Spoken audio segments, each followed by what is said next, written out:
Brick by brick, you get your boy Big Wall. And you already know what type of time I'm on. You know the vibes when I got the big homie P.stock next to me. You know what's going on. We here to address the culture. What's going on with you, B?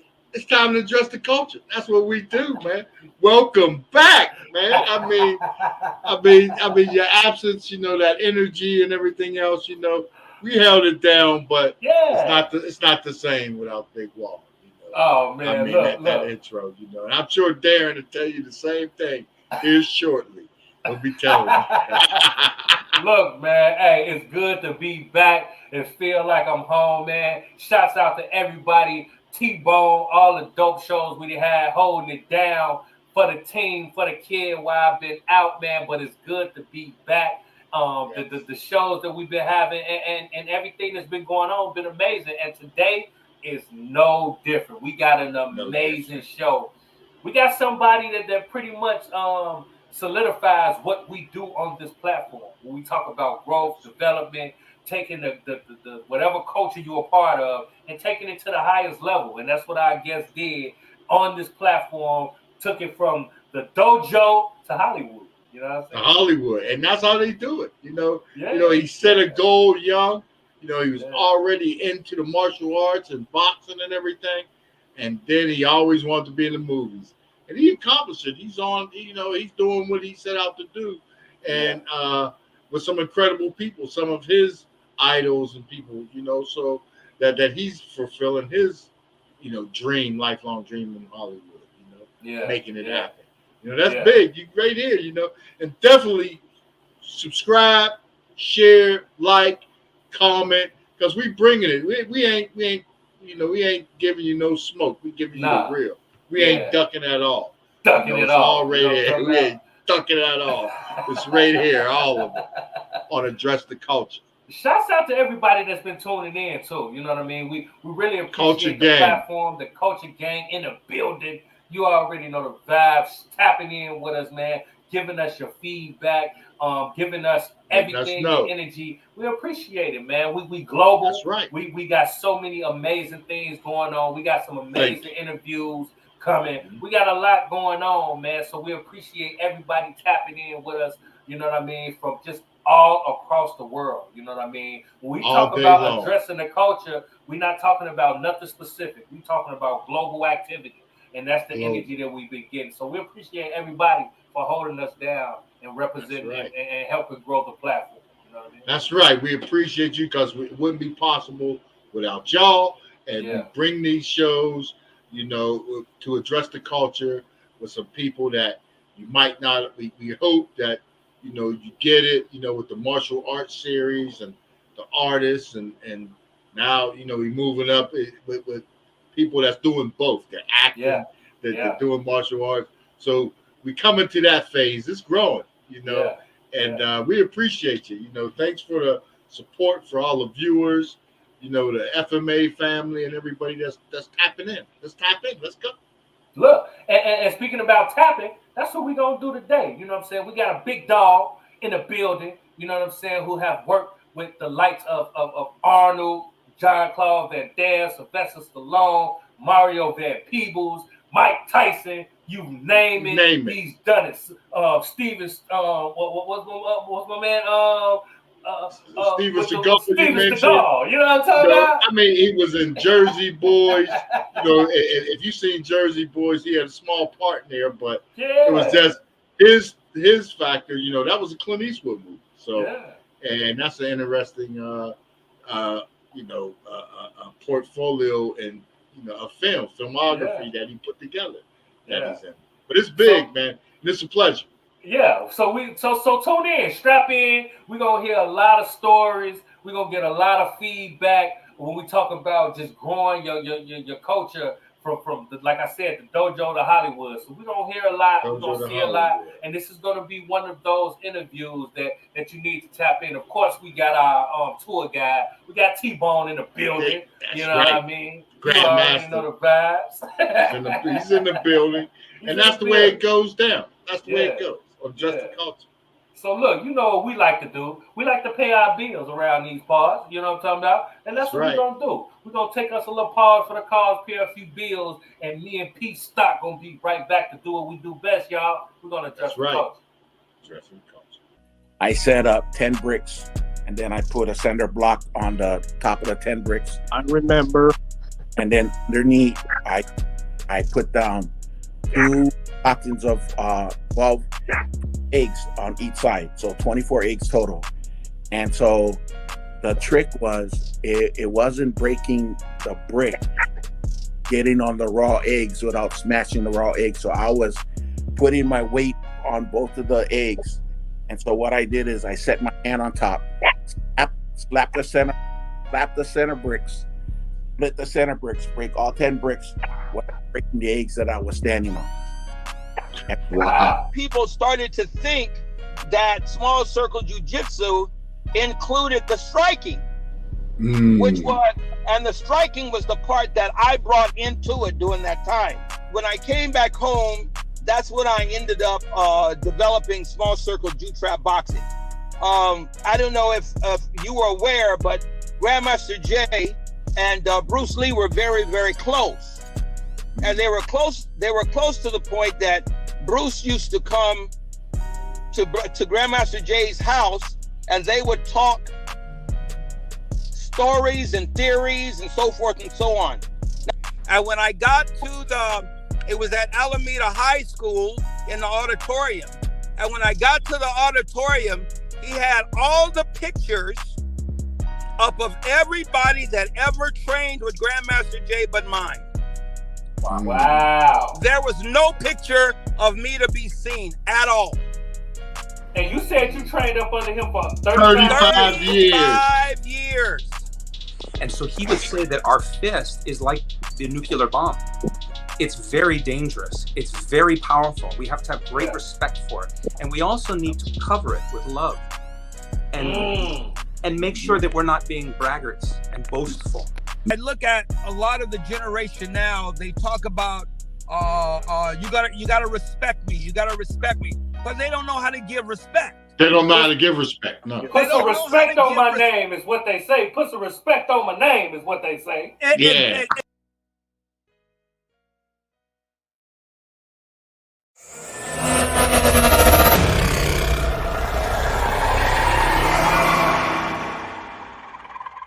Back.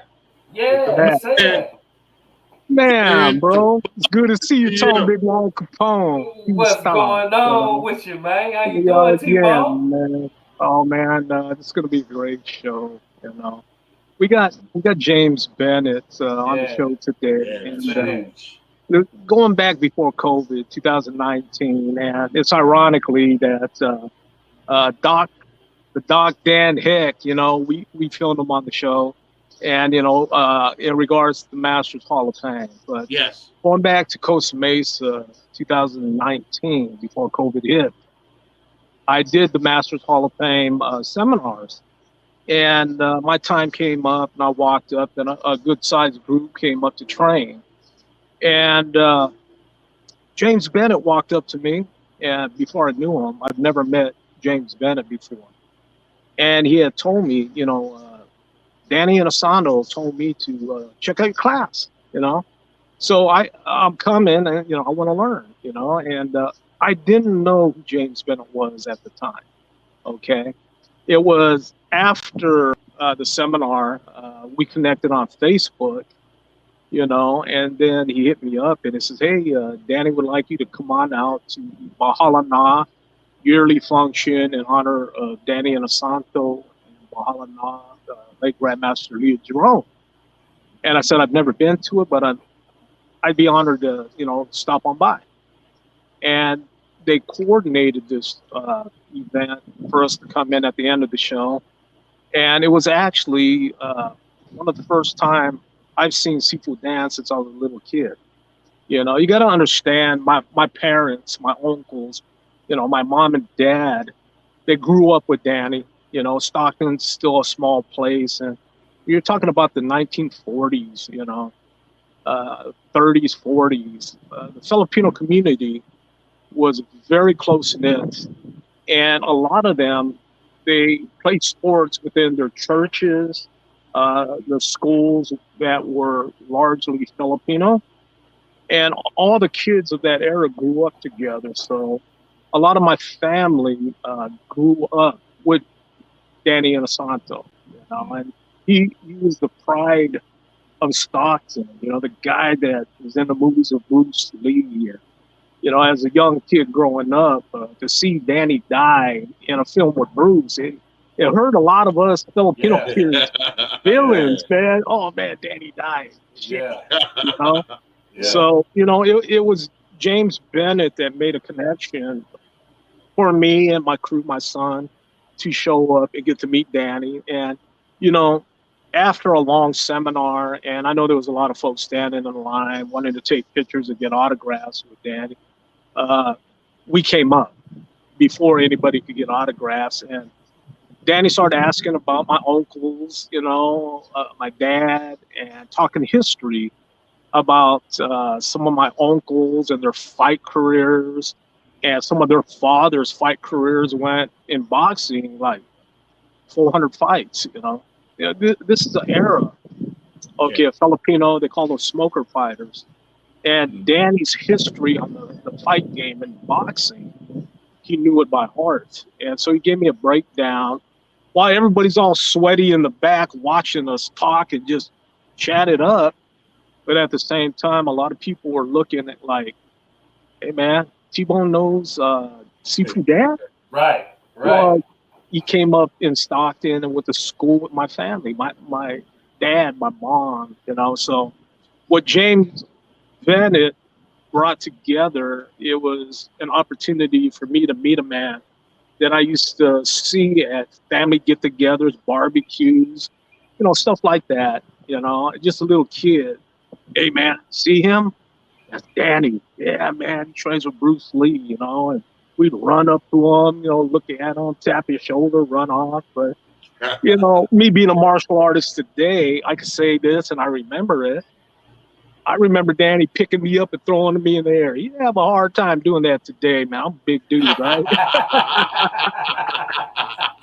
But how many people can say that? Hey, man, when I was a little kid, Danny used to grab me and throw me in the air. You know what I mean? Yeah. So the Filipino community, the Calibo family, my auntie, and the connection of the family provided that opportunity, and some of the old Fonz get-togethers. My dad has pictures, Danny and my Uncle Frank, they all got their arm around each other. These are guys coming back that knew each other in grammar school. And that's the beauty of Stockton, it's the beauty, of the Filipino community, and the makeup of Stockton, California. But I owe a great deal, to James Bennett for connecting and creating that opportunity before COVID hit, and I thank James for that. But, then again, he's here on the show today. We could talk about, his life, what inspired him. And, he's played in so many movies, bro. Yeah. He's everywhere, And heavy hitters. That's awesome. Heavy hitters. That's Heavy awesome. hitters, yeah. That is awesome. So I would love to hear his story and what inspired him to, first of all, be a martial artist.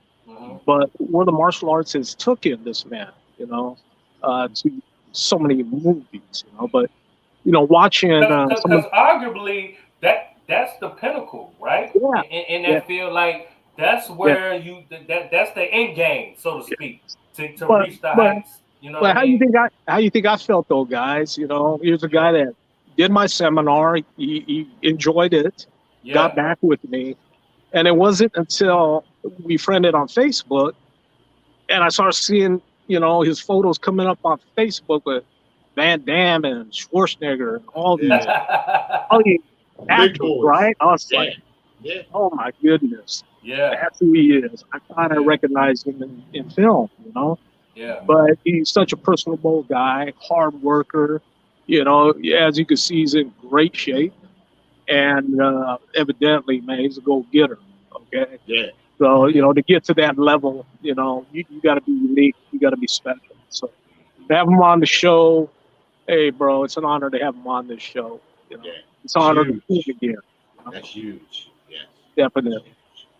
Well, look, it's nothing else to say. You know what I mean? We're going to take us a quick break, and we're going to be back with the man himself. You already know the vibe. Big Wall, Pstock, Pstock, T-Bone. We here to address the culture, man. You already know the vibes. Let's go. Oh, brother, it's good to see you, man. It's good to see you. What's going on, y'all? It's your girl, Lady Luck, and I'm here with the homie Big Wall, and you are now tuned in to Address the Culture, where we're addressing everything in the culture. Keep it locked. We got Lady Luck in the building. Welcome to Address the Culture. Who do you hear yourself most likely collabing with? You know what I'm saying? You feel like you can get on the same type of time with the game. Anybody. Let's work.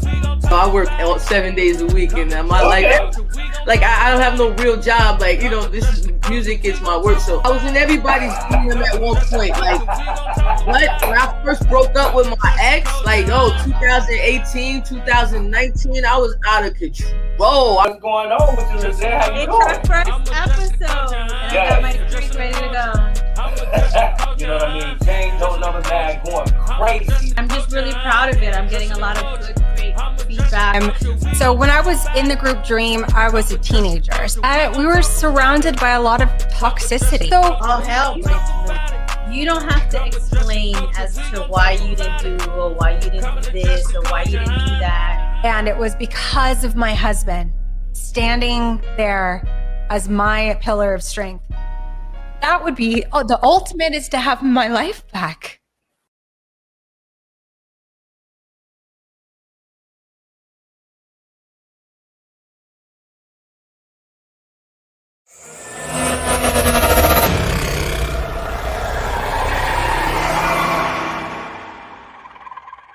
There he is. Hey, back.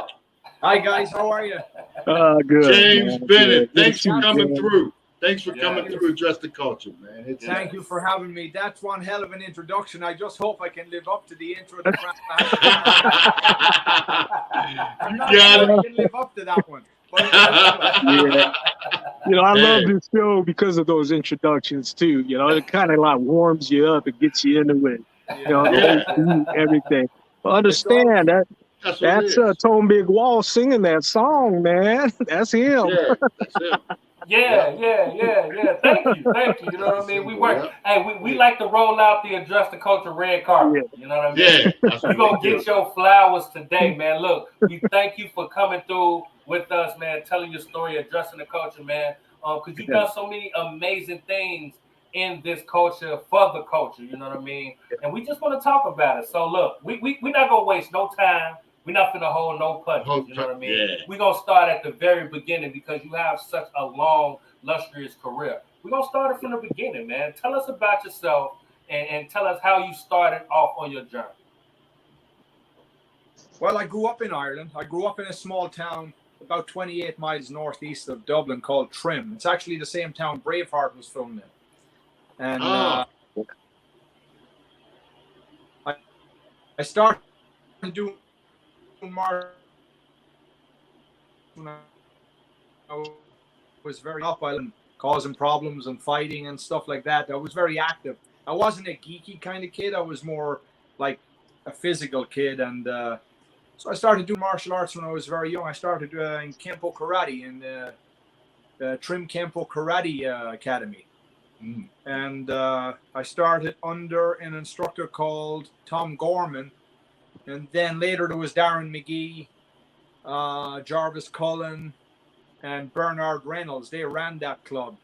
And then I kind of, that club kind of was a part-time club. It was a very serious club, but it was not a full-time academy. It was like a couple of days a week.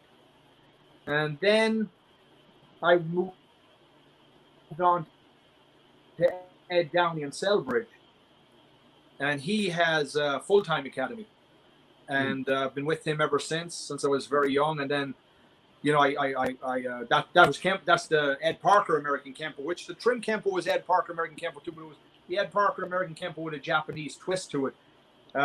Ed Downey was teaching the authentic, original Ed Parker, real American Kempo, because he would come X amount of months of the year and spend the time here with Mr. Parker in the 80s, you know, and all that stuff. And then he had Mr. Parker in Ireland and so on and so forth. And he had a full-time academy. In fact, it's still the same academy today. It's, for example, he was not shy to allow us to teach, to learn from other instructors. So he brought in Jeff Speakman. He was his Irish representative for a number of years. Mr. John Sepulveda, who is still Mr. Downey's instructor, because Mr. Downey sought him out as an instructor after Mr. Parker passed away. And Mr. Sepulveda was one of Mr. Parker's black belts. So, you know, I'm very happy, because later on when I would come to America, I noticed a lot of instructors didn't want their students, you know, to go do a seminar with another instructor. Mm-hmm. And I got in trouble a few times because I would invite people to come to such a seminar. I didn't mean anything in it, but they got offended because they didn't want their student going to another instructor seminar, and, you know, so on and so forth. And, you know, then with time with Kempo, you know, I was doing jiu-jitsu, you know, I did some judo. I boxed all along from when I was very young in Ireland as well. And then you know, I came to America. First came to America in '95 for the Long Beach Internationals. And that's when I met Frank Trejo. Yeah. And Frank Trejo ran the Ed Parker Kempo School in Pasadena for many years. And Mr. Downey introduced me to him, and I actually stayed with him for the period of time I was here, and he taught me a lot of Kempo. And we remained very good friends, and he would come over to my academy here in West LA and teach me on privates and stuff. And fortunately, he passed away 4 years ago, but he was a tremendous man. Yeah. You know, and you know, then out of the blue, I said, you know, I was always a big fan of Guru Dan Inosanto. You know, because even when I was in Ireland, when I was a kid, he was in all the magazine covers. I knew him from Game of Movie and Chinese action movie aficionado. I have a big collection of those. I know a lot about that stuff, so I was well aware. So out of the blue, I wish I did it sooner. I started training with Guru Inosanto, and you know, I have to say, if there's two people I met in my life that are very inspirational and they will affect me in a positive way till the day I die, is Ed Downey, who is my Kempo instructor from Ireland, and Guru Inosanto. Yeah. They're very unique individuals. If you took the martial arts out of the scenario, they'd still be fabulous human beings. You know what I'm saying? You know, and you know, when you talk to Mr. Downey or you talk to Guru Inosanto, they're the most humble people. You know, and then I learned a lot from Guru Inosanto on how to look at things differently from a martial arts standpoint, because he teaches such an array of arts. And not only does he teach a bunch of different martial arts, it goes on, you know, he's so knowledgeable, he's so skillful, he's a historian, he knows this stuff like no other. And you know, he actually is a really excellent teacher. You know, he's not somebody who knows martial arts and is passing it on. He's somebody who knows how to teach martial arts.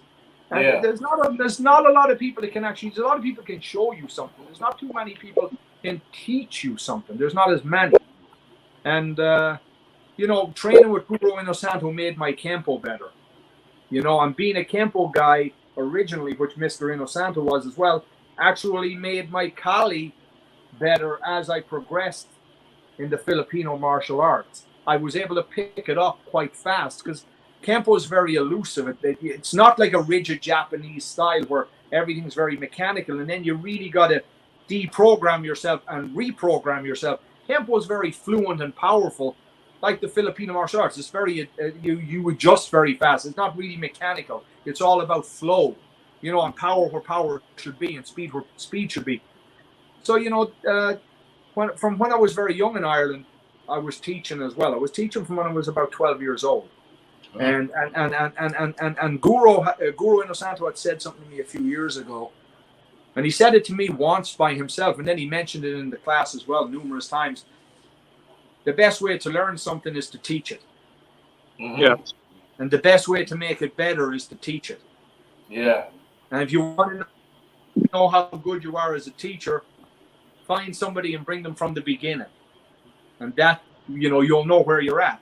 And it's it's very resonating, you know, the way he says things, and he's essentially right about everything he says. And yeah, I'm just so happy that I had the privilege to you know, to meet him and have an opportunity to train at his academy in Marina. And, you know, he's just a phenomenal person, you know, and think about it. He's 86, 85. He'll be 86 soon. And he's just in tremendous shape. He trains every day himself. He teaches every day. I mean, he's really an example to look up to, you know. I mean, to be in the shape that he's in for his age, and just going the way he's going, it's fabulous, and God bless him. Yeah, I mean, him and Simo have built a fabulous business. And it's really a great academy, good atmosphere, and you learn a lot of different martial arts. And, you know, it's through him I found out about your Grandmaster, Darren, Grandmaster Cabales. Yeah. And in 2019 there was I think it was the awards event. Yeah, and there was a Kempo. There was a Kempo right. There was a Kempo seminar on, and I did that. And I think you were on after, or were you on before? I believe so. Yeah. Yeah. I was on after. Yeah, I think you were on after, and then I took that class, and I actually partnered with Dan Medina. Yes. Yes. Dan Medina, DeRobio. Yeah, DeRobio. Yeah, and I really liked what Grandmaster Darren was teaching, and, you know, then I traveled to. Was that was yes, that was in July 2019. Then I traveled to Stockton. I traveled to Stockton for Guru's seminar in August 2019. Yes. That's when you came to the event. Yeah. That was a huge event for me, because it's the first time I seen Guru dance since I was a little kid. December, I believe, right, for your September, you're telling me, yeah. And then he got right in asking you about your family. I remember that. Yes. James, your picture froze. Yeah, you froze up, man. Right? You froze up. You might have to go out and come back in. Am I frozen? The studio, then pop back in. No, now you are. Now you're good. Yeah, it just got to catch up. Yeah, it got to catch up with some latency. Oh, okay. Hold on. No, you good now. You're good. Yeah. We're good. Yeah, you're good. Yeah, you're good now. And then so that's the martial arts end of things in a nutshell. And then when I was very young, I always wanted to be in movies. And okay, wait, before we get into the movies, you know what I mean? Let's talk about the martial art aspect with you and Darren. You guys seem to have great mentors. You talked about a couple. You talked about Angel Cabales for T-Bone. When you talk about you guys as mentors, what did both of you guys learn from each of those mentors, and that has kept you going and moving in the future as far as making decisions when you're talking about just evolving the martial arts world? Okay, Darren, you want to go first? It cut out a couple of times. I couldn't really hear it clearly, but you know, I think he mentioned the future. Is that what you said, Tom Big Wall? Yeah, as far as you guys as mentors, you know what I mean? James spoke about a couple mentors, and I know your mentor, Angel Cabales. Like, what did you guys both learn from those mentors that has helped you in the future as far as martial arts? Okay, now for the, you know what I mean, for the culture as we speak. Yeah, now looking at the makeup of Stockton, California, you know, like Grandmaster Angel Cabales, 1966. He opened up the first commercial Filipino martial art academy. But when you look at the old photos, you see Sifu Dan, the late Sifu Richard Bustillo. You see, you know, all these great icons, late Grandmaster Leo Fong. You know, we're talking about one school with so many people that became such huge icons.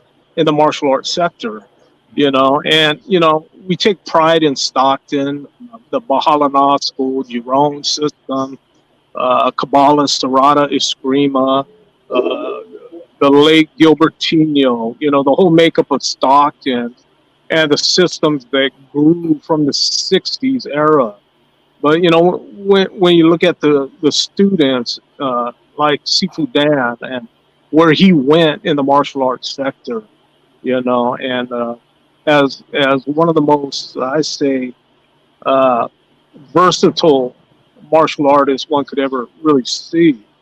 And at the fact that he's still going strong at 86 years old, you got to take your hat off to him, okay? And, you know, I have so many relatives that never even got to the 70s, much less the 80s. You know, my dad's still alive, and he grew up with Sifu Dan, you know. And I wish my dad was as active as Sifu Dan, but, you know, a lot of jobs that a lot of Filipinos had to take. They weren't fortunate nor wealthy, you know. They had to take hard labor jobs, such as my father. And, you know, he wanted to be a fighter, too. He wanted to be a boxer, but influenza took that from my dad. He ended up at Bret Hart Hospital while he was shooting for Olympic boxing. So, you know, a lot of dreams for a lot of Filipinos, first American-born generation Filipinos like Sifu Dan, you know, they wanted to be great at something. But it's an honor to have somebody like Sifu Dan that came from Stockton and what he represents. And he's worldwide, you know, the whole connection with the late Bruce Lee, you know, and what he did with the art, you know. It's a beautiful thing, man. But, you know, like I said, you know, us Filipino kids, even second generation Philippine-born Americans, such as myself, you know, we didn't have many heroes back then. Yeah, right. When it popped on television, you know. Yeah. So, you know, Bruce Lee was a lot of our idols. Yeah. And, of course, Sifu Dan was, too, a lot of our idols. Because, first of all, he was from Stockton, California, you know. And that was great for us growing up as kids, you know, during that time in the late 60s, mid-70s, when Bruce's movies came out along with Sifu Dan, you know, and a lot of in these movies. It gave us great pride. Being Filipino and having men like that, you know, in the big screen, you know, they were heroes at the time. Yeah. But, you know, looking back at the late Grandmaster Angel Cabales and the many people that he had the opportunity to share his knowledge with, you know, we as students of the late Grandmaster try to continue that tradition. Absolutely. Of teaching what the late Grandmaster Angel Cabales taught, you know. From 66, and he passed away 1991, March 3rd. So, you know, it's over 31 years now. The late Grandmaster Angel Cabales has been gone. But, you know, guys like Sifu Dan are still alive. They're out there. They're still pushing. They're moving, doing what they love to do. And I believe all of us martial artists and all of us that are getting up in age, I believe the martial arts and teaching. And I heard James Bennett say that. You know, you learn an art when you can teach an art. Absolutely. And you know, Angel told me that after I finished my master's training. He said, Daron, you get relative or one of your very good friends, and everything you learn, make sure you teach it. You teach it, you remember it. And not only that, you learn it even better when you teach it. Yeah. So, you know, I like what you know, James Bennett had to say about that, you know, from one of his teachers. So, yes, I can relate to that. And it keeps us young in teaching the art, training the art. Keeps it fresh, I hope at 86, you know, I can move like Sifu Dan. Yeah. You know? All of us. He's still whooping butts up there, training. Yeah, that's... Well, you know, you have great men like Jack LaLanne. We all know Jack LaLanne. You know? He's a special person at his age doing things that a lot of guys couldn't do. Well, you know, Sifu Dan's one of those guys. He's 86, and he's still teaching and loving what he's doing. So, you know, hats off to him and what he contributed in the martial art world and in the FMA world and everything else he's done, because it definitely put Stockton on the map. You know, him honoring, you know, the masters from Stockton. You know, so yeah, yes, definitely. So James, when you brought me and my small crew to the Bahalana function featuring Sifu Dan, it was fabulous. It really was, you know, and to get to meet him that way, at the same time, talk about my family and being asked by Sifu Dan, hey, man, how's your dad? How's your uncles? But, you know, some of the relatives he mentioned, he didn't realize nor know some of them did pass away. So I was able to tell Sifu Dan that, yes, you know, some of them have passed away. He asked about my uncle Sleepy Caballero, who was a fighter. And, yeah, he passed away. Matter of fact, about a year before I seen Sifu Dan. So, and I let him know my Uncle David passed away, too. You know, my Uncle Frank. My dad's still alive, you know, and he's the only one left now is my father. So, you know, out of a big Filipino family, first generation American born Filipinos, you know, from the T-Bone family, there ain't many left of the old first generation Sifu Dan's age. So, you know, like I said, you know, I look at my father and all my uncles that have passed away. Then I see Sifu Dan teaching at 86. That's inspiring. It really is inspiring. And us guys that are, let's say, 20 years younger than Sifu Dan, or let's say maybe 15 years younger, 20 years, I hope we can be in that shape when we're 86 years old. Okay? And so he's inspiring in many ways. You know, and age has a lot to do with it. You know, a lot of us say, man, I don't move like I did when I was in my 20s, you know. So, yeah, you know, to see what he's doing is pretty remarkable, you know. Matter of fact, James, when you do see him, tell him I said hello and much respect to him, okay? Next time you see Sifu Dan. For sure. I'd be happy to be my pleasure, yeah. For sure. Yeah. James, how about you? Yeah. What was your question again? Darren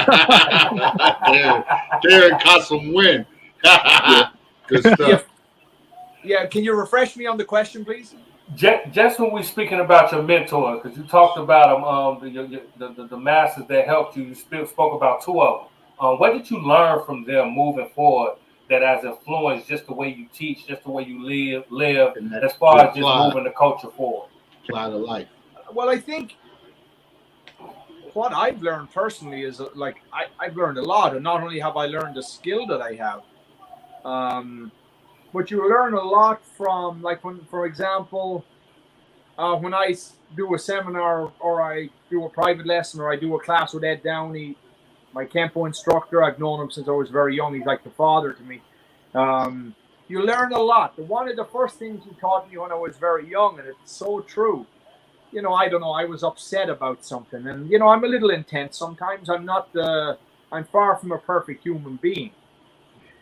But, you know, I was upset. I don't remember what it was I was upset about. And I was kind of like, I don't know, something. And he said, Jimmy, listen to me. He said, a handshake and a smile will open any door for you. Being tough will open none. That's what Ed Downey, and he told me that in 95. And, you know, it makes sense in the moment. You know, you're old enough at that point to you know, get the grasp of, you know, I wasn't as philosophical. I didn't probably study quite as much as I do now then, because I was a lot younger. Yeah. But for the last number of years, I train hard, and I'm OCD when because my father brought me up. He always said, you're either doing something, you're either in or you're out. If you're kind of doing it and you're not doing it, then you're neither in nor out. You're wasting your time, you're wasting your effort, you're wasting your money, and it's just a whole waste of time. So I always, when I go into something, I go in very intensely. But that works for me. That doesn't work for some people. And in the past, in my experience, some people don't get it, that I'm just intense about learning. I'm not actually mad at anybody. I'm not actually upset at anybody.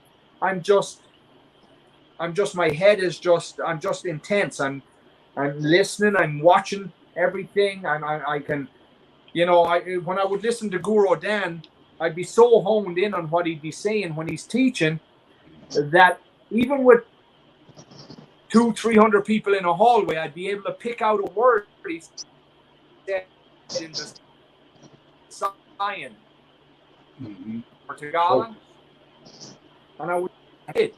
I'm very OCD. I'm very intense. I'm very focused when I'm doing something.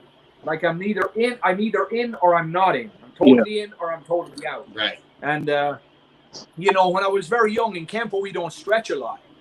You know, I mean, we do stretch, but it's not primarily a kicking art. It's rapid hand street fighting. Right. You know, but I would focus on the stretching. I had the full splits. I still have all that stuff. Wow. You know, because I focused, even though it wasn't really necessary for what you needed in Campo, I felt it necessary for what I wanted to do. You know, and it was fun to be able to do the splits and kick high than opposed to the guy that couldn't do it and not kick high, you know, as well as doing the Campo. So I learned a lot from Ed Downey. I mean, you just learn a lot. You learn, you know, you hear, and you know, when you're around somebody, you know, they rub off on you anyway, and hopefully in this case it's good. And you just find yourself sometimes doing stuff kind of, you know, like they would do it, maybe even saying what they say sometimes. Not that you're just kind of trying to copy them or mimic them, but it's kind of a subliminal thing you build up over time. You'll find you'll have great similarities. Yeah, it's like with Guru. I mean, when I look at Ed Downey and I look at Guru Inosanto, now Guru Inosanto is 85, Ed Downey is 66. So there's 20 years in the difference. But nevertheless, 66 is no spring chicken. You know, Ed Downey just went from 240 pounds down to 190 for his health. He just dropped the weight. Wow. Strict dieting. You know, I mean, so you have to, you know, me personally, I look up to that because I know what it's like to be in diet shape. And it's not easy to do it. Even when the prize is great. It's not easy to do it. And it's much harder to do it when you're just doing it because you want to be healthy or because you feel you need to lose weight, because there's no reward at the end. Of course, there could be the biggest reward of the lot could be your health, right? Of course. Right. But it's not like you're training for $1 million fight or a $30 million fight or there's some massive, you know, monetary reward at the end that would drive most people. You know, when you work with Guru Inosanto, he's just such a phenomenal teacher. It's like I said earlier, he knows how to teach, and he's a beautiful man. I only wish I could be like Ed Downey and Guru Inosanto. They're just beautiful people. You'll never hear either one of them curse. Never. It doesn't happen. You'll never hear either one of them talk bad about somebody else. It doesn't happen. You know, it's always positive. They're both exactly what a teacher should be. They're positive. It's all about giving. If they see that you want to learn, they're happy to hand over and push you to be better and make you go out there and pursue then the teaching of whether you teach it for self-defense purpose. You know, there's no other two men in the world that want their students to pass on the art to the next generation more than Ed Downey or Guru Inosanto that I have met. Right. I mean, they don't hide anything from you. They don't, you know, like a lot of people, as you know, when they teach, they'll teach you something, but they won't teach you the whole thing because they want to have something you don't have. Ed Downey and Dan Inosanto are not like that. They'll give you everything. They want you to have everything, because the more you have and the more you know about it and the more knowledgeable you are, the better your skill set is, the better you can pass it on. Yeah, good. You know, it's like the influence they both had on me is just, you know, obviously be a better martial artist, but by just being around them to be a better person. To try to be a better person. I mean, when I look at Ed Downey, I look at Dan Inosanto, I look at two people and I really do go, I really strive to be like these two men, because they're both tough. They both have a lot of skills. They both can hurt you, but they never will. They have nothing to prove. They're just doing their craft. They're passing it on, you know, and the things that Ed Downey has done for Kenpo and the things that Guro Inosanto has done for the martial arts in general, I mean, I don't even know where to start. I mean, I think he is the sole purpose that Filipino martial arts became as big as it did in the Western world. I mean, because, you know, I mean, Bruce Lee recognized very early on how good he was. You know, I mean, he introduced Bruce to the tabak toyoks, the nunchucks. You know, he taught that to Bruce. You know, Bruce brought him in Game of Death where he was very quick to latch on and go, you know, Guro's like this good. And then he ran his LA school for a period of time. He was his instructor there. And he's just still passing that on. And when you think about it all the years later, like it's like 60 years of teaching. Guro's 85. So it's 60 plus years. It's just... it's a love and a lifestyle now that he has. And I can see it in you and Darren when y'all talk about y'all, you know, your grandmasters and masters that trained you, that, you know, that all is in you now because you trained. And when you ask Guro Inosanto something about a technique or an expression or whatever regarding whichever of the martial art you would be talking to him at that moment in time, he is so passionate. Yeah. It's something you have to experience. He's so passionate just to get that across, get that message across. And one thing he made a very valid statement. He's been making it for a long time, I'm sure, but he made it to me personally a few times. And then, of course, during the class, he always said, find your way to do something. Because the way you'll do it will be different. Yeah, he always uses an expression Ed Parker said to him, Danny, everybody won't fit into a 42 jacket. So we can all do the same thing, but we have to do it slightly different because we're different anatomically. Somebody's tall, somebody's small, somebody's short, somebody's heavy, somebody's stronger. So everybody could be doing the same technique, but they'll adapt and have to do it to suit their own anatomy, their own timing, their own power, their own to make it work for them. And when it resonated, it's like, oh wow, okay. And you just, by being around Guro Inosanto, you just get a bigger understanding for everything that you don't know and for everything that you may have known already. You just walk out of there with a bigger understanding of it because the way he'll explain it to you and the way he'll hand off that skill to you. And yeah, I mean, the effects for me is just, I mean, there's, you know, now that you're asking me, there's so many. Yeah. I can't. You probably never thought about it. All I can tell you is that they're all good. They're all good. I mean, you know, it's like if you go to Ed Downey and you're a Silat guy, or you're a Filipino martial artist, whatever it is, Panatukan, Dumog, Sarada, whatever your system of Filipino martial arts is, and you go to Ed Downey and he's a Kenpo guy, he would pass on skills that will make your Sarada better, principles. When you go to Guro Inosanto, it's the same thing. He'll give you principles and concepts and show you different ways to do stuff and really make you think outside of the box. Even though you're already maybe thinking outside, you don't have blinkers on like this, you may be thinking, let me just put it this way, when after a class with Guro Dan or a conversation, your box is a lot wider. Let's just put it that way. a lot wider. Yeah, that's wider. That's huge. That's huge. Yeah, that's the influence of the mentors, the teachers, you know, and us as teachers. We hope we can all touch students, practitioners, martial arts enthusiasts, you know, and touch them in that kind of way. So, you know, Sifu Dan definitely leads by example. You know, he's a great man, but what I notice is the way he communicates with his compassion, his love for the art. I believe everybody feels it. And when you can feel, you know, that giving, that heart in a person trying to teach you, you know, you can only want to grasp it.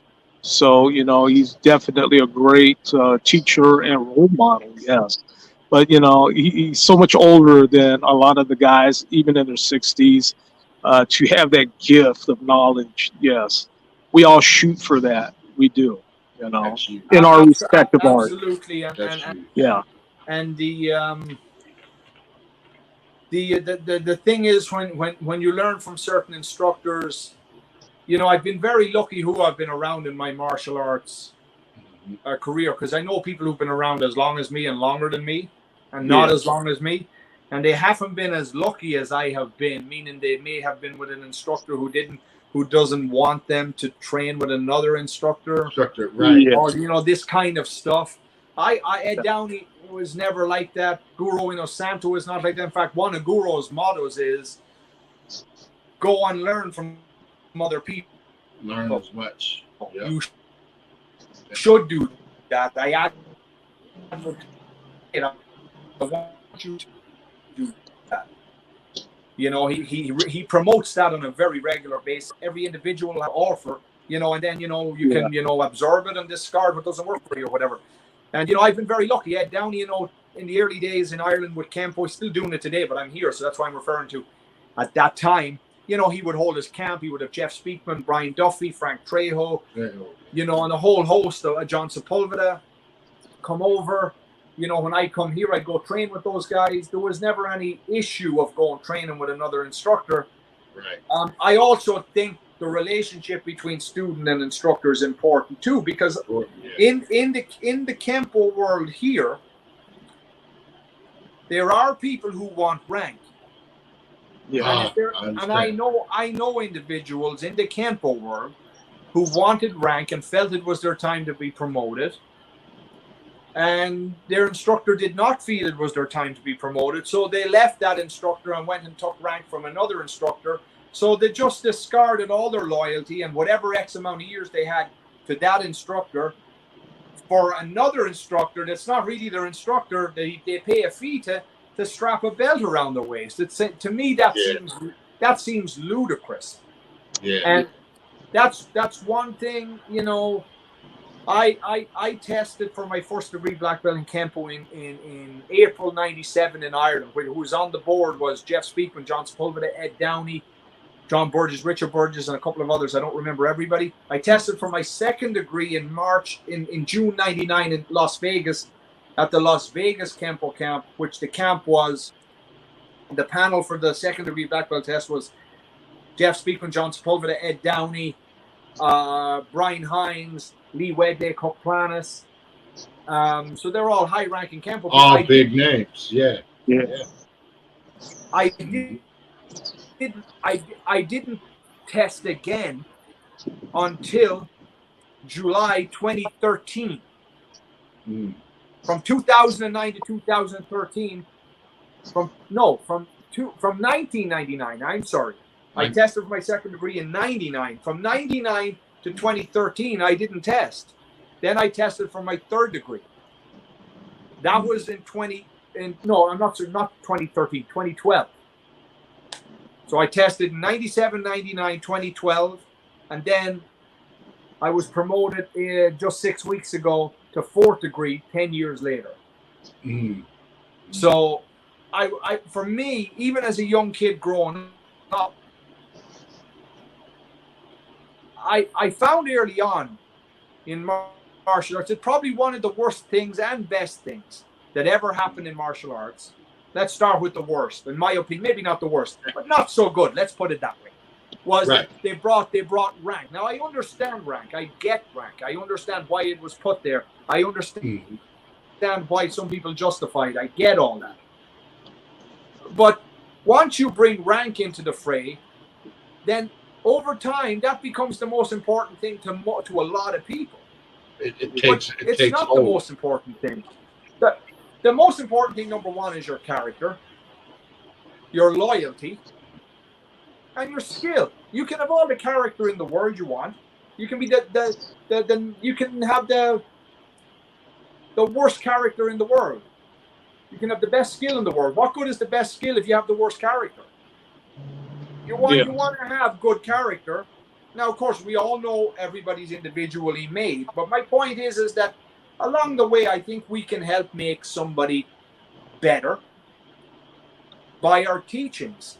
And when you bring belts into it, it becomes a financial thing.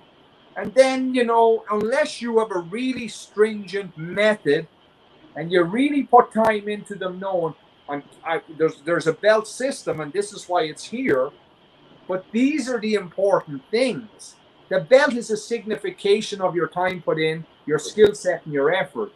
It doesn't necessarily represent your loyalty or your character. No.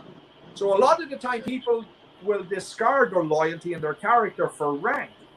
I never got that. I was like, because early on I realized there was people obviously in the academy before me and they were higher rank.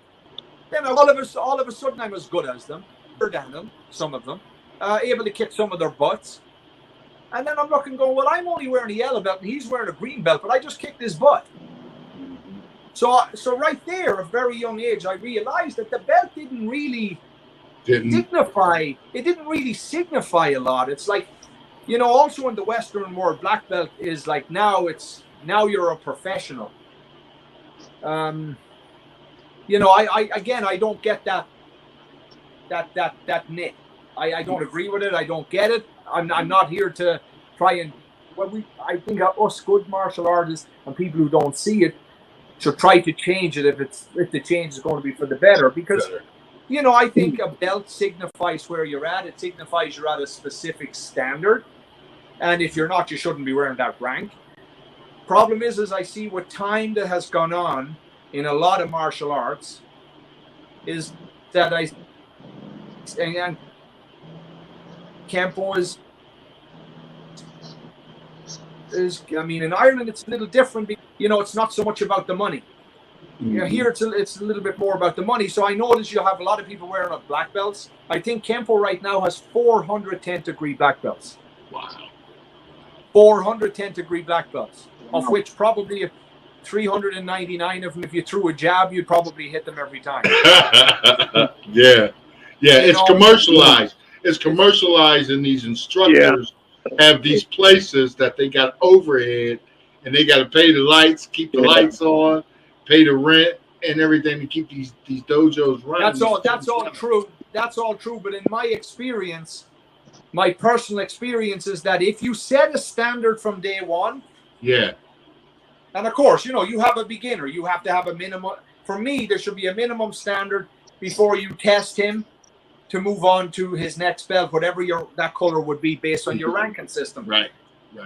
You know, now, of course, you could have 10 yellow belts, and you're going to have one's going to be better than the other. You know, one might be really good at techniques, one might be very good with a stick, the other might be very good at kicking. But you look at it, then you go, everything they're good at is on a level that, yes, I'm going to promote norms, get left out for rank. And, you know, I understand rank for kids is good. Kids, you want them to be motivated. I get it. You know, the rank is good. Kids love colors and stuff like that. But I still believe, in my experience, if you want a high standard, if you set it from day one, you won't have a problem.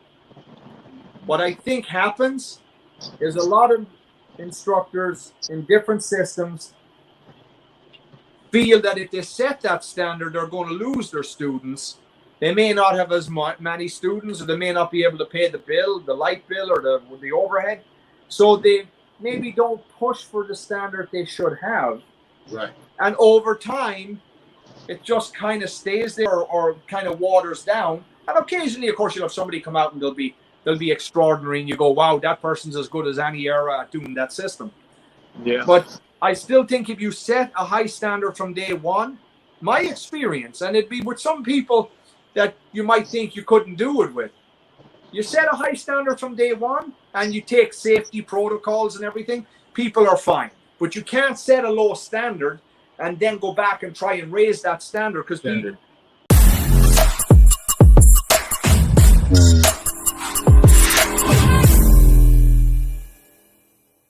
You know, in regards to you talking about Kempo is a huge organization.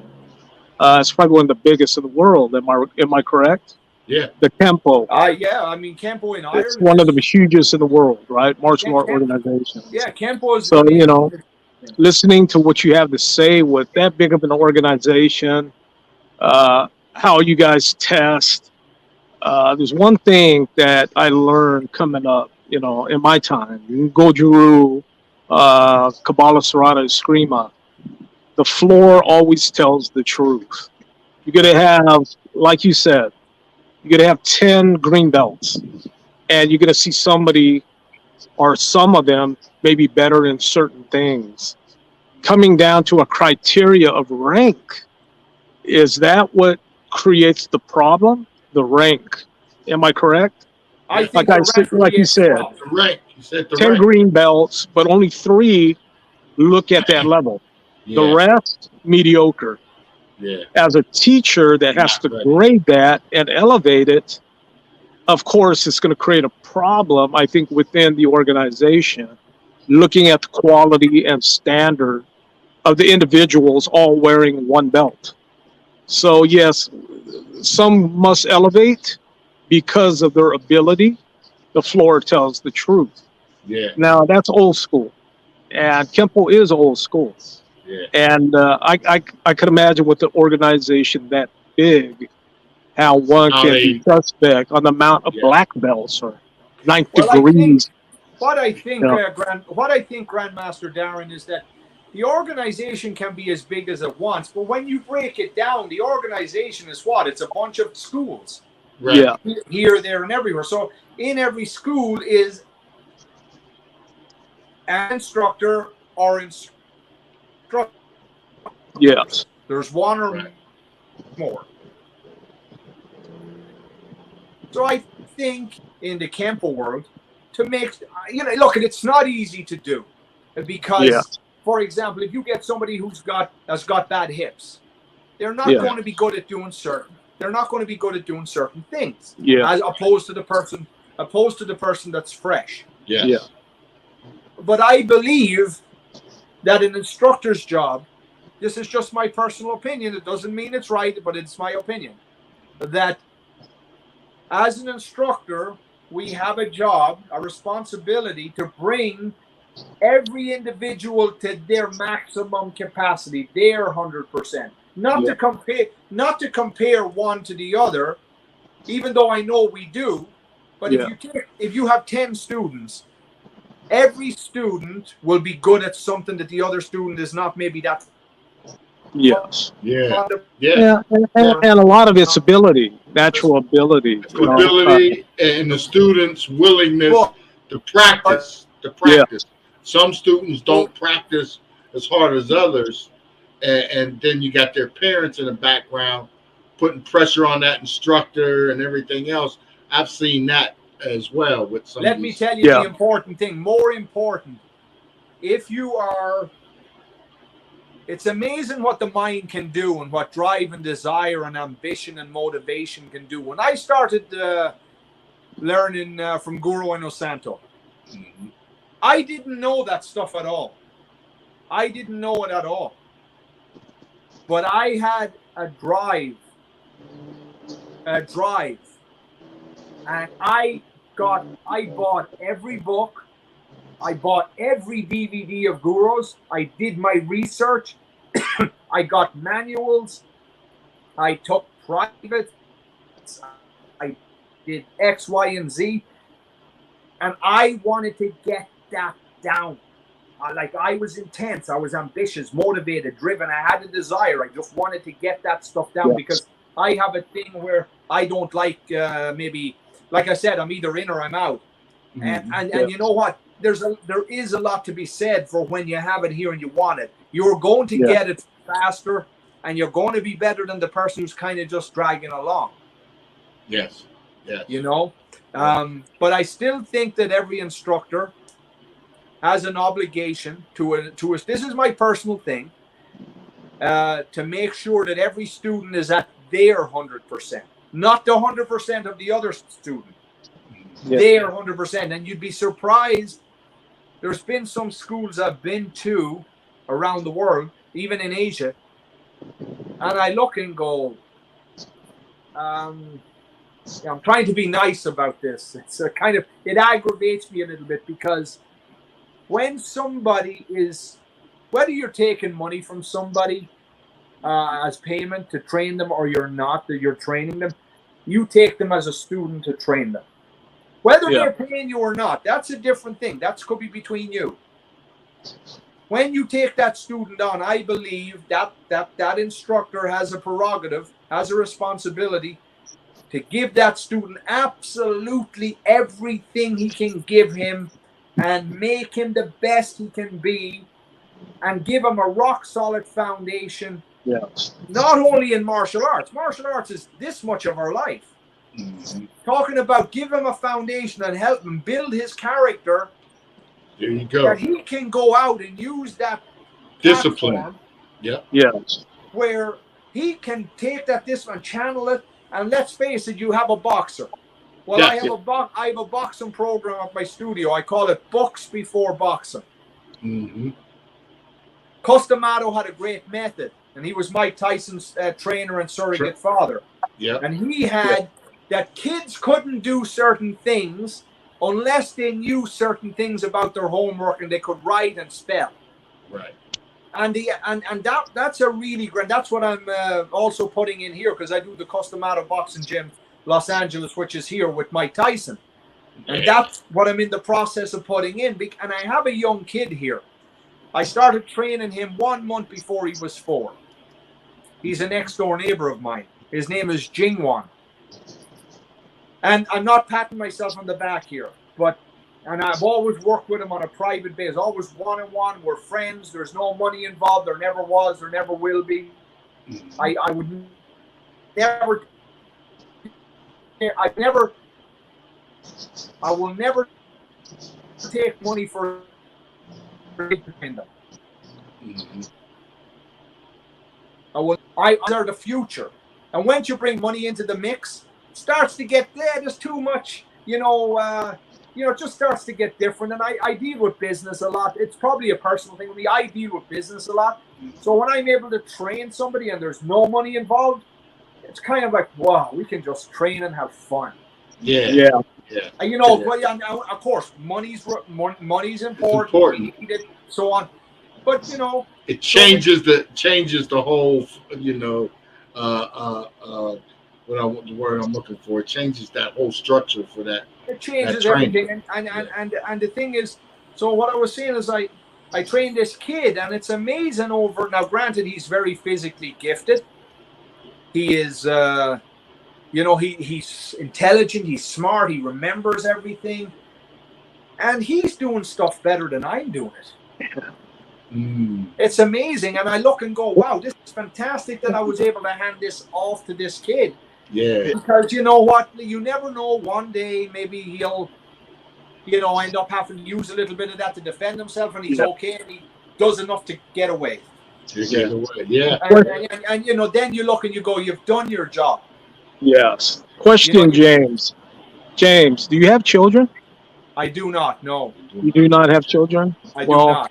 What you're explaining about your neighbor, those of us with children, like my son, my daughter, my grandson, right? The tradition of Angel's Disciples. As soon as my son got off the bottle, he got on the stick. And at the age of 3 is at the age my daughter, my son, and my grandson began training Serrata Eskrima. So, when you look at children at that young of age doing basic movements of Serrata Eskrima, by the time that child is probably 8 or 9 years old, they can pick up a movement much better than most adults. And when it gets in the drill format, it's surprising what a young child who grew up doing the art till about 11 or 12 years old, on how well their sensitivity and their movement is.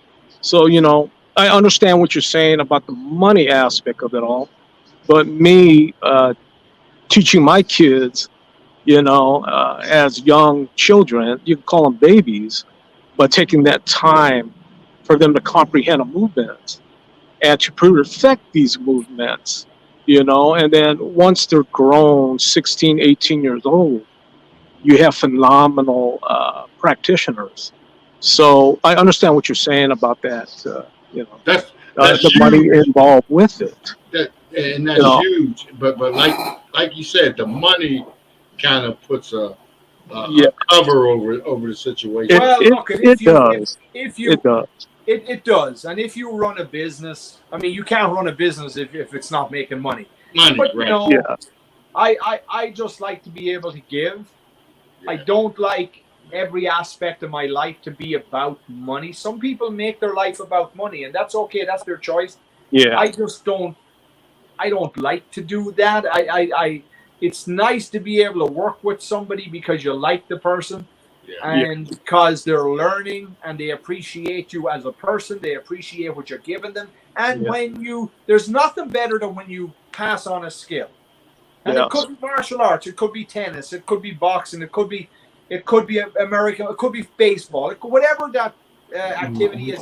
There's nothing better than over time seeing a kid grow in his abilities, and you look and go, you know what, I helped in that process and I was happy to do it. There's no better satisfaction for me than it's rewarding. It's very rewarding because it's very rewarding. What you know, the thing is that if we don't pass on what we have, it dies. Yeah, exactly. And by the way, Darren, your kids are excellent. So you know, you did a great job. I mean, they're great people, and they're fabulous martial artists. Yes, you know, it's coming back from they couldn't skip practice. Okay, when my son and my daughter was coming up, they started sports. And my son played Pop Warner football from 8 years old all the way to senior high school football. And he played free safety, linebacker, you know, corner, outside linebacker, a lot of contact. But he loved defense, okay? That did not mean that he was going to miss practice because he had football practice all week or even a hell month. My son would come to practice wearing his gear, take off his gear in the bathroom, change his clothes real quick, and get out on the floor and train as screamer. And that's how he grew up. That's how my daughter grew up. My daughter was a long distance track runner, hurdles. Okay. She did the whole track thing. She was also basketball. She was a 5-letter block, all right, in high school. She did not miss the screamer practice, nor did my son, because it became a way of life, you know. And coming from my family, if you're my kid, you're gonna train Serrata Screamer, and they keep the legacy going, right? Yeah, they keep the legacy going. They keep the legacy going. You know, and just like James was saying with the little kid he's training. Yes, little the legacy kid. continues. So, you know, as a parent teaching a student, okay, and it's your child, they live with you, okay? Not only that, you got to guide them and help them, homework, everything else, or whatever they need. And then you got to make sure they get to school. Yes. Okay, so I understand what you're saying, James, in that perspective, but, you know, teaching your own kids versus a class you may see people 2 times a week. And then getting back to, okay, say you got 10 students.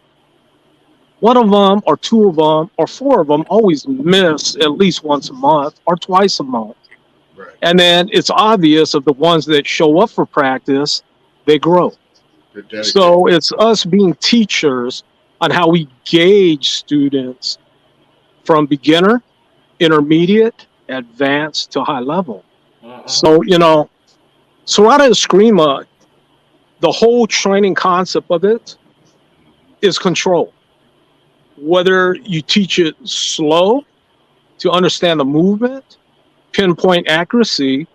But as you get into the advanced stage, the expectation is to be able to stop that weapon on a dime without hitting your opponent. So in teaching from beginner to intermediate, and you've been playing with sticks a long time, James, you've been playing with sticks a long time. How many times have you paired up with a guy and he had no control and whacked the shit out of you? Did you want to train with that guy the following class? Oh man, that guy got no control whatsoever. Yeah. And then you look at the guy and he might have a faraway look in his eye, you know? Well, there's also, what you see, the thing is that there's a thing where, you know, I don't know how I want to say what I want to say. You gotta address the culture, James. We gotta address the culture, brother. There's a thing where a guy may touch you. Yeah. And he's got control. Yes. He's just used to touching you. Yeah. But in a class, he's touching you 50, 60. You mean deep bone bruise kind of touch. Deep bone bruise. Yes. There are some people that do. There are some people that do not have control and they just whack your hands off. Yes. Yeah, but you know, bro, that's the difference between the Kempo world and the Eskrima world. Once you go one-on-one and go through fundamentals or even basic fundamentals, and if a student can't get through basic fundamentals without whacking the shit out of his training partner, that training partner is not going to want to train with that guy no more. Not only is he not going to want to train with them again, he's going to find a different partner. But that's the FMA scene, bro. Yeah. And, you know, I've seen it. As a teacher, I'm busted up. My hands are busted up from teaching. The guys with the faraway look in their eye with no control. There was a guy came to my academy a few weeks ago, and he was working with me a little bit, and he's a good guy. Yeah, but he's fucking delusional. Yeah, yeah. I mean, the most important thing my father once told me, he said, it's important to know what you know, but it's just as important, if not more important, to know what you do not know. Absolutely. Yeah. Well, this guy, let's put it this way, this guy doesn't know what he doesn't know. Let's just put it that way. Well, you know, and another guy came in. Another guy came in after he left. Okay, it's like this. This was just a coincidence. Another guy came in, and I said to him, this fucking guy is after busting up my hand. He doesn't know shit. And the other guy, the guy that walked in, just looks and goes, no. Yeah. It's not that he doesn't know. It's not that he doesn't know shit. He doesn't even know what shit is. Yeah. Let's say for instance, James. One of the last times I seen you, you purchased my entire video series. Yes. Okay. Yes.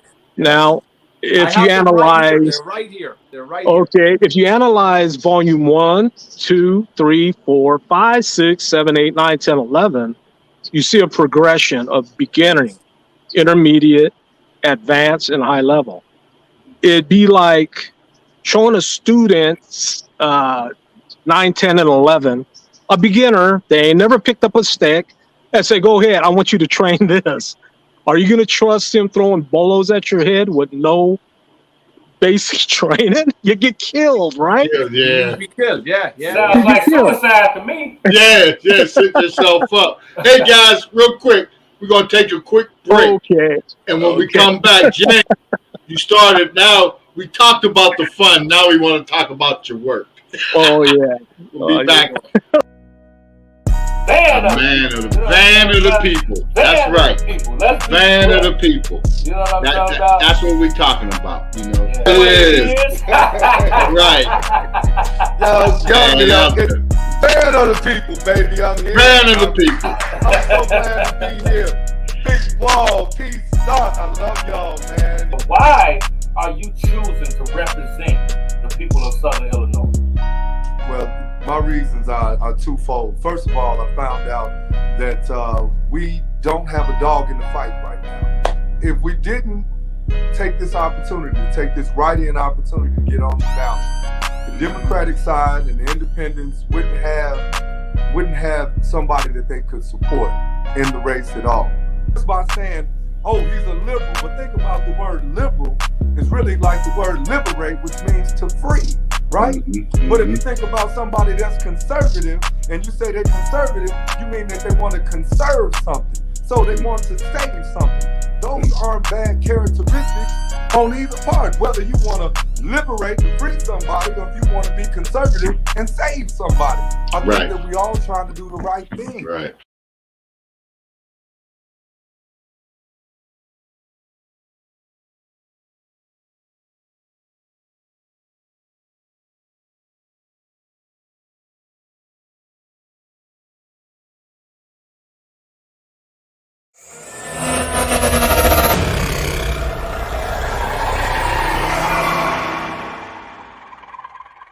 We're back. Hey, great show. We're back with James Bennett.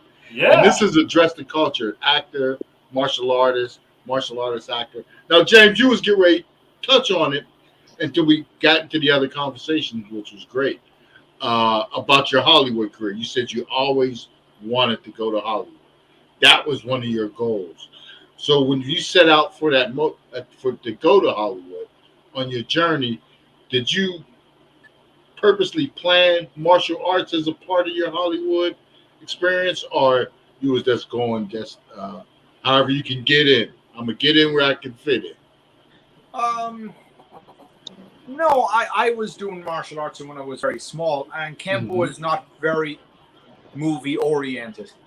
I mean, you know, doesn't have flashy gymnastics, it doesn't have flashy kicks, even though I could do a lot of kicks and do those jump kicks and everything.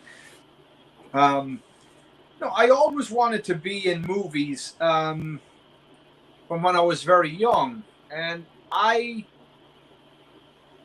don't know why. It was always just one of these things, and so I loved the A-Team when I was growing up in the 80s. MacGyver, they were kind of the only two shows I really liked as a kid. I always wanted to go to America because when you I grew up on a dairy farm and so on and so forth. You know, I mean, I'm very happy I grew up in a dairy farm. It gives you a lot of appreciation for working. I mean, and my father, from when I was a young kid, he would get me up at 4:30. Even right tomorrow, I wake up at 4:15, 4:20 every day, and I get up and I go to the gym and I work out. That's just how I've been doing. That's the way I was brought up. I mean, I don't know what it's like to be asleep at 7 a.m. or 6 a.m. or even 5 a.m. and you know, so I have a good work ethic. I have good discipline, and the martial arts brought that out. In 1985, 1986, I saw Jean-Claude Van Damme in a movie called No Retreat, No Surrender. Actually, hold on, let me back up. I saw a picture of him in Black Belt magazine where he was in the tank top and he was like this. And I thought, wow, okay, there was something about that picture and something about him that attracted me to the picture. I mean, just the muscle. And of course, I was always, you know, wanted muscle, and that all young guys do want muscle, you know what I mean? And, you know, so I was well aware of I would watch Mike Tyson with my father and Muhammad Ali, and so I was well aware of what muscle was. But I saw Van Damme in Black Belt magazine in that picture, and I went, God, I'd like to be like that. Then I saw, you know, a few years went by, and of course the movies were already made, but with distribution and that, they were maybe made a year and a half before they came out. And I saw Bloodsport. And I fell in love with Bloodsport, and I went, I was crazy about the guy, and not in that way. I was crazy about the guy, in like from a martial arts standpoint, like how good he was, you know, how well he looked, his charisma, everything. Now that I look back in time, I think the number one thing that probably most people are attracted to is the charisma, that dynamism, that dynamic the dynamism of somebody. You know, they just have that attraction. And, you know, at the time, I'm just looking at his muscles and his, you know, his kicks and the way he do stuff. And I started stretching and stretching more and more and more. I became a Van Damme fanatic. I would watch all his movies and I would get them. The guy at the video store at that time, I would cycle in. I would rent a video with the VHS. Well, we'd have to return it to the next day. If it was a new release, you returned it the next day. If it was an older movie, you got, I think, 2 days. 2 days, yeah. And of course, every Friday out going home from school, I would rent Bloodsport and I would keep it and then drop it back on Monday. And I do the same the following Friday. And this went on for months and months. And of course, then Kickboxer came out and all his other movies. And I fell in love with him in the sense that this was my action guy. This was my hero. This was the guy that I gravitated to. This was my motivating. This was my one motivation outside of being in the dojo. Those spinning kicks was legendary. Yeah, from that. Absolutely. And then I was like, out of the blue, I was like, very early on when I saw Bloodsport, I said, I want to do a movie with that guy. Yeah. Well, you know, looking at Van Damme's training regimen in Bloodsport, you know, training with the teacher in Thailand, the guy put him in the ropes and was stretching them apart, and you know, for him to show that training method, I think it hit a lot of us. You know, on the training regimen. I'll tell you why I agree with that, because when I let me jump forward a little bit. You're 100% right, Darren, because when I travel with him, you know, regularly, you know, and we train together all the time, but I travel with him. We'll go on a trip, you know, or something like that. Like, I mean, the guy's an icon. He's a legend, and he's known for all the same things you just said, the splits, the this, the that. You know, there's nobody really talking about his later movies. It's all Bloodsport, Kickboxer, Double Impact, Hard Target, those early movies. But I said, I remember saying, you know, after I want to be like this guy. I want to do a movie with this guy, you know. And my father's like, don't talk too much. Shut your mouth and go do it. He told me. He's very blunt. He says, don't talk about it. Go do it. I'll believe it. I'll believe it when I see it. That's what he said. So I was still very young. So roll ahead. I hear that Van Damme is coming to Planet Hollywood in Dublin. So I go there and I hustle the security guard, and he's like, well, you know, I said, look, I need 2 tickets. I need 1, but I need 2. He goes, I said, look, I'll pay you. So I take out whatever it was and I give him the cash. And he's able to get me 2 tickets. And I go there and I meet Van Damme. I still have the pictures. And long story short, we become friends. And then I was coming here more and more and more. Well, let me back up a little bit. When I first met him, I was making Ireland's first... There was a movie in Hong Kong going to be made with Donnie Yen, and they were looking for a white guy. And I wanted to do it. So the producer in Hong Kong said, send me a demo reel. And I went, okay. I didn't really know what a demo reel was. So I went and I made a movie, an 80 and 85-minute movie. It was the hardest movie to make. Lots of action, lots of people, lots of locations, and no money. Wow. But I made it. It's not, you know, people run it down consistently. But what people don't understand is that it wasn't made to compete with a Hollywood production. Yeah. I already knew my limitations as a 20-year-old. I knew my limitations. Without money, you can only do certain things with a movie if you don't have enough money. Absolutely. Yeah. Right. So anyway, we shot that, and then I came to America, and then Jean-Claude and I, you know, we became very good friends, and this was in the 90s. And then he would hire me. He would hire me to pump him up for photo shoots and stuff like that. And we would go and hang out and train together, and you know, then he he was doing some movies. I appeared in some movies with him, which led to a lead role in Steven Seagal's movie Attrition. And yeah, I mean that's where we stand. You know, I know Arnold and Sly. You know, they're friends of mine. We hang out from time to time. We had lunch with them a bunch of times. You know, pre-COVID, and yeah, I mean, you know, Jean-Claude and I would go and we'd have lunch with Arnold and Sly. We'd go to Gold's Gym and train and blah blah blah. And then I done, then it led to other movies and so on and so forth. And yeah, I'm actually in the process of putting a movie being put together now that I'm going to do in Thailand very shortly. Yeah. Wow. So you're actually producing this one, though, right? I'm one of the producers. Okay. Yeah. Okay. Yeah. But I'm actually acting in the movie also. Okay. You gotta keep us up on it, man. Whenever you get ready, you gotta hit us with the trailers and the posters so we can make that happen. Yeah, man. We gotta make it a movie, man. Whenever you drop it, you gotta spin the block, come on and talk about it. Maybe you should come on. We should get Jean-Claude to come on. Sure. Absolutely. Get him on. We should get him on because when we train, he comes and trains in my gym here with me. Yeah. I'll talk to him about that, and let's see if we can make it happen. Yeah. That's beautiful. That sounds be great. a good one. We would love to address the culture. Question, James. I've recently seen you standing next to Iron Mike Tyson, and he had a pair of sticks in his hand. Now, I seen that picture. Iron Mike training sticks with you? Okay, or?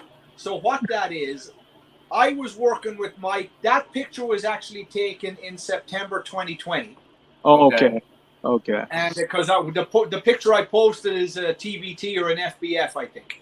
Oh, okay. And how that went down exactly was, I was stretching him and stuff, and of course he knows who Guro Inosanto is and everything. And I was telling Guro, and Guro said it's a Filipino tradition that when we have an opportunity or we meet somebody that we respect and like, we give them a gift. Yes. So those two sticks were from Guro, and I gave them to Mike on behalf of Guro. And that that picture is actually from a video clip of Mike thanking Guro. Wow. Yes, and has he done the sticks? Yes, have upper six, lower six, standard six, the umbrella. Yes. Yeah, that's good to hear that. That's good to hear. By the way, Mike is a very, very, very cool guy. Yeah. Very humble, very down to earth. Yeah. He's just a great guy. Yeah. So that's how that came about. Those were a set of Inosanto sticks that I gave to Mike on behalf of Guro. That's amazing, man. We got to get them all on. We got to get Sly, Arnold, Mike. Come on, bring them all, man. We need to address the culture. Yeah, address the culture. Man, it sounds like a address the culture version of the Expendables. You can get everybody on the couch. Hold on, you broke up. No, what you say? Can you hear me? Yeah, what you say? I'm saying you can get Arnold, Sly, and Jean-Claude and Mike Tyson all here on the couch. Yeah, get them all on the couch. Dream team.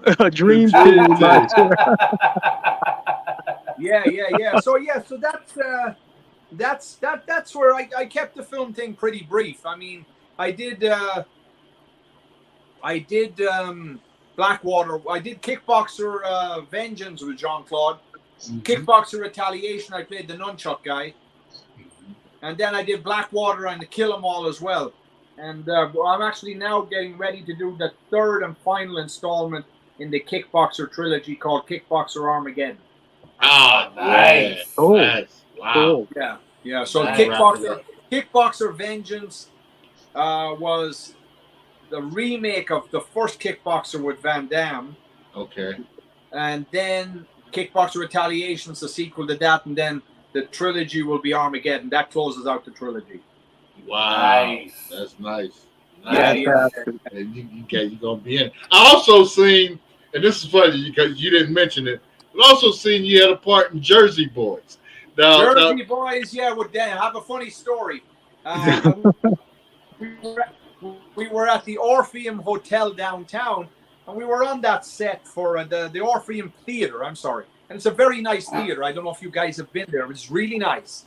Mm-hmm. And I'm standing there, and I'm doing this with my shoulders, like feel like I got a creak in my back, and all of a sudden I get this, and I look to my left, and it's Clint Eastwood, and he goes, "Hey boy, you got a kink in that back, boy." And he was directing the movie, of course.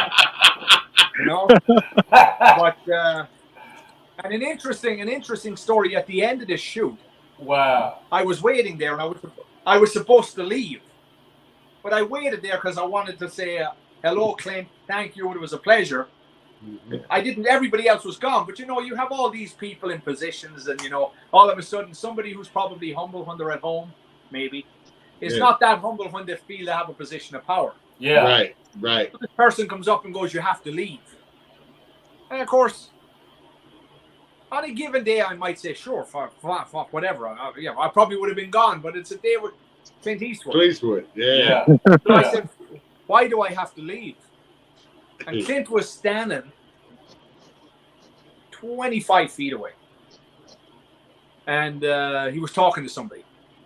And they said, "Well, because, you know, Mr. Eastwood," and then that person was gone that he was talking to. And he was like kind of there doing something with a piece of paper. So I just went over and I said, "Mr. Eastwood, it was a pleasure, you know, you're a legend," something like that. I really admire you. And we talked about the good, the bad, and the ugly. Yeah. One of my favorite, all the spaghetti all westerns. Times. All favorites. And he talked for 20 minutes. Wow. And this person, I don't know, it was some PA was trying to usher me like they exploded. Like I'm bothering him, but he's talking to me. He's talking to you. Legendary. And he just looks at the PA and he goes, "Leave him alone." Yeah. Like that. Now, guys, you want to hear an interesting story? Yes. That's legendary. That is. September 94, Mel Gibson is filming Braveheart at Trim Castle. Now, I'm not saying this because it's Mel Gibson. I'm saying this because you'll see when I tell you. And I walk in and I say, "I want a photo with Mel Gibson," to the security person. And I don't say it like that. I say, "Can I have a photo?" or, you know. But of course, he's like, "No, you can't." When you walk in the gate to headquarters, all the actors' trailers are behind. But I didn't look back, and you can't really see because they had a thing up. And all of a sudden, I hear this, "Of course he can." And I look around, and it's Mel Gibson, half blue face on the regular, and the sword. And he comes over, and I had one of those throwaway cameras. You know, the throwaway. And I took a photograph. Now, think about this, guys. Think about this. That's September 1994. Mm-hmm. Roll ahead to August 2013. 19 years later. Okay? 19 years, yes? Am I correct? From 1994 to... Yeah. Yes. Yeah. 19 years. Yeah. And I'm stretching. I'm at Equinox and I'm stretching. Mm-hmm. And I see Mel Gibson working out 50 feet away. But, you know, I don't think anything. I just, "Oh, there's Mel Gibson." I'm thinking in my head. I'm stretching and I sit up and Mel's going to the fountain, coming back from the fountain, and he puts his hand out and he goes, "Hey, how are you?" He says, "Nice to see you again. Trim, Braveheart, 1994. He remembered you. Yeah. He remembers you. And I jokingly said to him, I said, "I don't know, Mel, if that's a compliment or an insult. Did I look really old then, or do I look really?" And it was just amazing that he could remember my face. Just a phenomenal memory. Yeah. What they say, that's like an elephant, as they say. You know what I mean? Yeah, the elephant in the room. Wow. Oh man, the memory, that's crazy. And like you wouldn't think, because he done met so many people, you know what I mean, throughout his life, just being Mel Gibson. Yeah. You know what I mean? You can imagine millions and millions of people that he done met, and to remember you, that just show your impact and the connection that people have with you. You know what I mean? That's amazing. I don't know. I don't know if it was an impact or a connection, or he just remembered my face. I don't know what it was, but I just was remembered. I remember thinking, "Wow, that's impressive." I mean, 19. I mean, come on. That many years apart. Like, I had not seen him. Right. And that was like, I mean, and it was just, I was like, wow. I mean, that's just impressive when something like that happens. Yeah. You know? And so that way I just thought I'd throw it in there because it's an impressive story of his memory, how he could remember. Yeah, he got a strong memory. He remembered you. Yeah. So, wow, yeah. that is. And you know, I worked with Steven Seagal on nutrition. Yes. And I have to say, it was I had the most pleasure, the most fun, the most enjoyment working with him. Yeah. Wow. It was really fantastic. And I remember we were doing a scene where I'm sitting at the table because it was kind of a movie. It was kind of cross between Zhang Zimao's Grandmaster and The Expendables kind of thing. Okay. Kind of those two stories mashed together. Okay. And we were sitting at a table and we were doing a different setup. And I knew he was good friends with Ed Parker and everything. Mm-hmm. And I asked him about Aikido and how they would be doing stuff opposed to a Kempo man and so on. Yeah. And he asked me to stand up and he demonstrated some locks and stuff. And, you know, boy, I mean, he can really apply that stuff. He knows that stuff. He was a great guy to work with. Yeah, it was very good. But, you know, I've got to you know, like the way a lot of people talk about Van Damme and this person, that person. Let me tell you, Jean-Claude's very good. Steven Seagal is phenomenal. I mean, with the Aikido and the locks and everything. Yeah.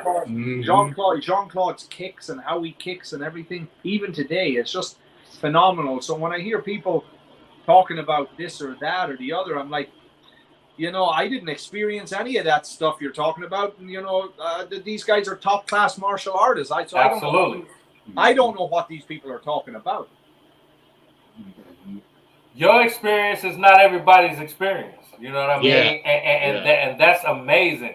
What did you learn from them? Like just you know, just as far as the arts as well as just being in the preparation. Movie. Yeah. From Steven or from Jean-Claude? All of them. Well, I tend to learn from everybody because I just have an open mind. And I kind of like, I could be sitting in a room not saying anything, but I'm seeing and hearing and watching everything. Yeah. I mean, in a good way. I mean, trying to learn. Like the student of the game. Sucking it in. So what did I, you know, from Jean-Claude, I learned how to kick, how to stretch. He's very good at stretching, very good at kicking. You know, from Steven, you know, I just learned the effectiveness of those Aikido locks and, you know, the way he would apply them. I mean, it was impressive. He had me tied up at one point, and you know, it was a demonstration now. But he had me tied up. I could feel everything hurting that was supposed to be hurting. You know. Yeah. So I mean, I learned a lot from Jean-Claude about movies and stuff as well, about making movies and how the business works and so on and so forth. Yeah. You know, so you know, you learn a lot from people. I find if you're pretty straightforward and you can build trust with people, there's no problems, and you learn a lot, because most people, whether you're a movie star or whether you're a random guy walking down the street, we're all the same. Yeah. You know, I mean, what do we want? We want to be able to trust the person we're talking to. Yeah. You know, and not have to worry about if I say something. I believe that, you know, my experience with a lot of people is you might say something and then when they repeat what you say, but they don't say it, the context is very important in how a message is relayed to somebody. Absolutely. Yeah. And that's one of the problems we have in society. Somebody says something and then someone else repeats it, but it's out of context. Mm-hmm. And that can be good and it can be bad. It just depends on what we're talking about. So I just find that, you know, with most of these people, if they're comfortable with you and you don't, you like, some people just repeat stuff for the sake of repeating stuff, and that's kind of that's just bad anyway. I mean, what's the point? What's the point? I mean, unless it's going to like make the world better and make the situation for somebody better, what's the point? A lot of people just repeat stuff because they want to put themselves up on a pedestal or something. And most of the time, they just cause problems and trouble for people. You know, and look, we're all. How many times have we had a situation where we say something, and maybe we shouldn't have said it, but but a lot of the time we say something and then it gets repeated, but it's not how we said it or what we said. It's taken out of content. It's taken out of context. Context is very important, and very important. The thing is, before we should analyze or adjust what someone says about us or to us, we have to understand the context, and more importantly, when you kind of, if you can figure out what the intention is. You know, we have people in our lives that say good stuff all the time, and that's all great. Then you have some people that just say bad stuff, but they're not necessarily saying it to get somebody in trouble. They're just saying it because, you know, I don't know. You know, I'm trying not to say anything, you know, bad, but it's like address the culture. Yeah, you know, they're just not. They're not thinking about what they're saying. They're just repeating it, and then you know, you kind of know when somebody says something if their intention was, well, they go, "Oh, I'm sorry, I shouldn't have said that," or well, they messed up, but their intention, it's coming from a good place. You know what I mean? Their intention was not coming from a place of malice. Absolutely. So a lot of the time, more importantly than what comes out of someone's mouth, is you have to figure out the intention behind it. Absolutely. Yeah. And that's I think where we fail in society, by the way. I don't think we analyze that enough. Yeah. I think we just, somebody says something and then they're taken for, oh, he said that, he's a bad person. Or then they repeat it, and then of course the story gets, you know, it just changes. It's blown up. Yeah. You know, it gets blown up, and I think that causes more problems. So I think, you know, when you're in the limelight and stuff like that, it's very difficult because I'm not in the limelight. I'm talking about movie stars. When you're in the limelight, it's very difficult. You have to watch everything you say. Everything you say and do. You know, and you have to, you know, it's not easy. So a lot of the time who's around you. And it's constant criticism. Yeah, it's constant criticism. But there's a pressure, and it's like a gasket there. And sooner or later, that thing kind of pops. You know? Pops, yeah.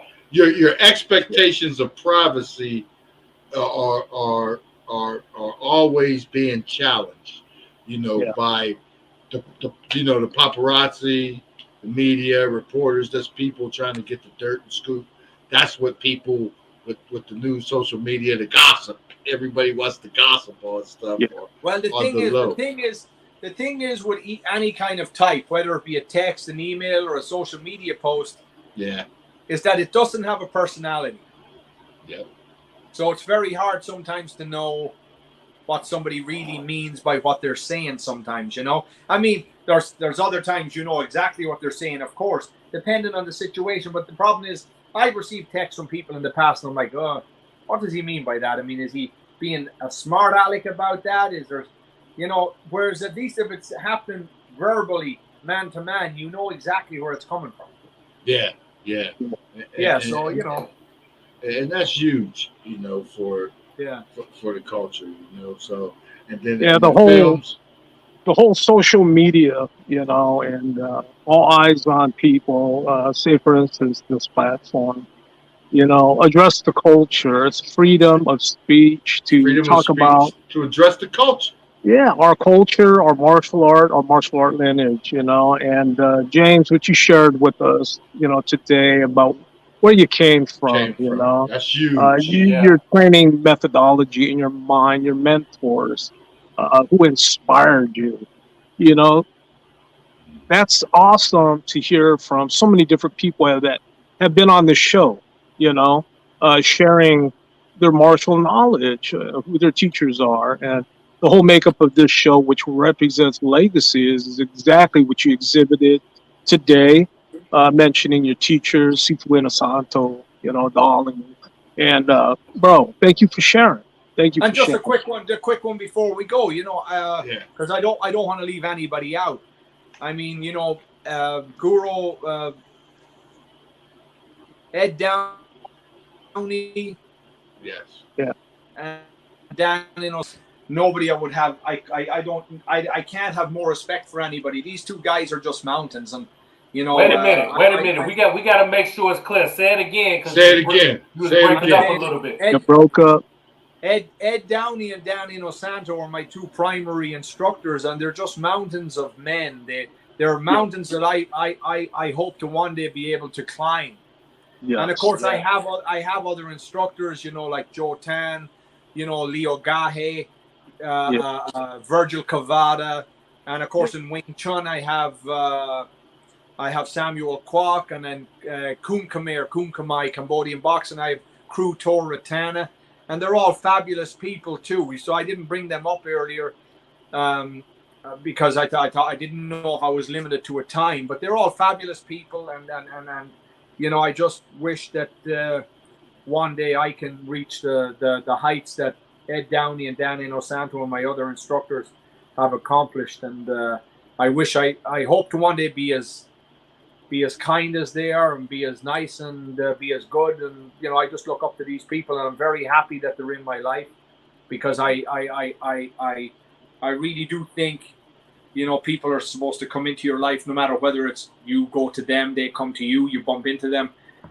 I don't believe in coincidence. I think everything happens for a reason. It's like Grandmaster Darren, when you and I met, you know, I mean, I believe all that was meant to happen. That wasn't. I don't believe in coincidence. Some things are too great to be just coincidental, to just happen. Yes. You know, I was very happy to be able to come to Stockton with Guru in August 2019, and then come to you in December. And then we'll talk about, now that things seem to be somewhat normal again. Yes. You know, we're going to talk, and we'll have some fun. Yeah. Well, I'd love to have you down with your guys down at my place and stuff. That'd be fabulous. I hope the video series, you know, you're still watching them and checking them out. And it was great working with you, you know, in the past seminars, and the concepts that we were working, and you were grasping the concepts very well. And I can't wait to work with you again, man. You know, it was a privilege. You know? We talk, guys. It was my honor to be here. I thank you greatly for having me on. P.stock, Big Wall, Darren. Hey. And we'll talk again in the future, I guess. Yes, we're going to spin the block. You're welcome back, man. This is Address the Culture. You know, come on, Address the Culture. Somebody get on and let them know about it. Thank you for giving us your time. Thank you for coming in, man.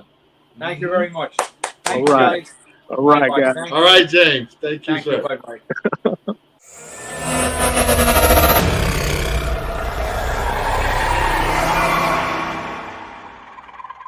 Man. That was a great show. Come on, man. A lot of information, a lot of, you know, even with the little technical glitches, you know, you can't help it. Show goes on, the information, you know, to learn about his travels from Ireland, you know, from Trim, you know, where they shot the Braveheart film. That's great. You know, I mean, he came a long way. And he's on the right path. I'm sure his mentors are proud of him. Absolutely. Keeping the lineage going, taking it to heights that people only dream of. You know what I mean? Like yes, sir. He said he's not in the limelight. He's just being humble. He don't even consider himself somebody who has achieved a lot, but he has. You know what I mean? And that's something that has to be acknowledged. And it just shows you how dedicated he is to not just making himself, you know, the star or anything. It's about the culture. It's about the knowledge. It's about the wisdom. Just like T-Bone. You know what I mean? T-Bone out here every year bringing the legacies to different places. Legacy 9. Giving knowledge, bringing people on to receive their flowers. And that's what we here to do here on Address the Culture. That's right. Legacy 9, September 3rd, Circus in Las Vegas. Huge event. Gotta be there if you can. It's limited, so you gotta get your tickets now. Come on, man. So you gotta step up, get them now. Those things are going. They're going. You know, they'll be gone soon. We got ours. You better get your tickets. Yeah, we got ours. You better get yours. They said you better get yours. Yeah, we got ours. You already know the vibe. So until next week, We're going to be back with the same type of vibe, same type of energy, giving you news you can use. Like, share, comment, leave a message for me or Pstock. Tell us how you feel about the guests. Tell us about some people you might want us to bring on the show to address the culture, because you know we ain't ducking no smoke. You know what I'm saying? Ducking no smoke. So like I say, man, I'm your boy Big Wall. I'm your man Pstock, right here. And this is Address the Culture. And like I always say, your culture makes you who you are, so make sure they respect it. We're going to catch you on the next episode. We up out of here. Peace.